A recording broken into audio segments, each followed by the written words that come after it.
لیکن اس حال میں چند لوگ آپ پہ عدم اعتماد کر دیا ہے یہاں کے عوام نے، اس ریاست کے اوپر عدم اعتماد کر دیا ہے یہاں کے عوام نے.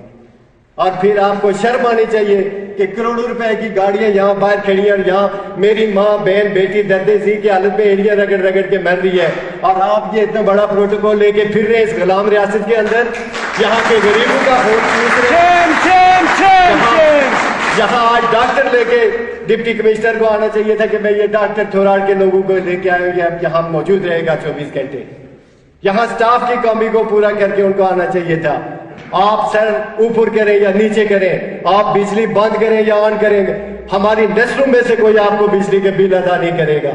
یہ ریاست میرے باپ دادوں نے اپنی جانیں دے کے قربان کی ہے. ہم ان بدماشوں کو گنڈا ٹیکس نہیں دیں گے. اور میں یہ واضح کرنا چاہتا ہوں یہاں کے عوام کے بھی آپ پہ کہ اگر یہاں لوڈ شیڈنگ کے نام پہ بجلی بند کر کے لوگوں کو زیر کرنے کی کوشش کی گئی تو ہماری لاشوں سے نیلم جیلم ٹرانسمیشن لائن گزرے گی. ہم نیلم جیلم لائن سے توڑ کر آپ کو ناک کی لکیریں کھنچوائیں گے. یہاں پہ ایسا نہیں ہو سکتا ہے کہ یہاں کے عوام کو زیر کیا جائے، یہاں کے عوام کو بدماشی دکھائی جائے.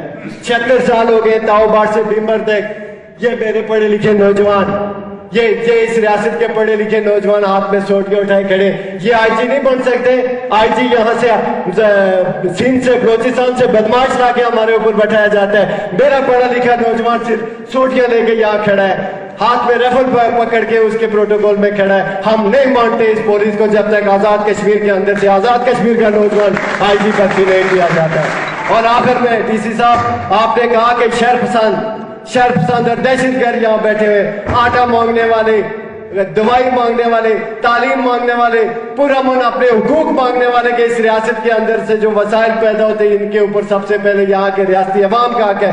ان کو آپ دہشت گرد اور شر پسند کہتے ہیں. آپ کو معافی مانگنی چاہیے.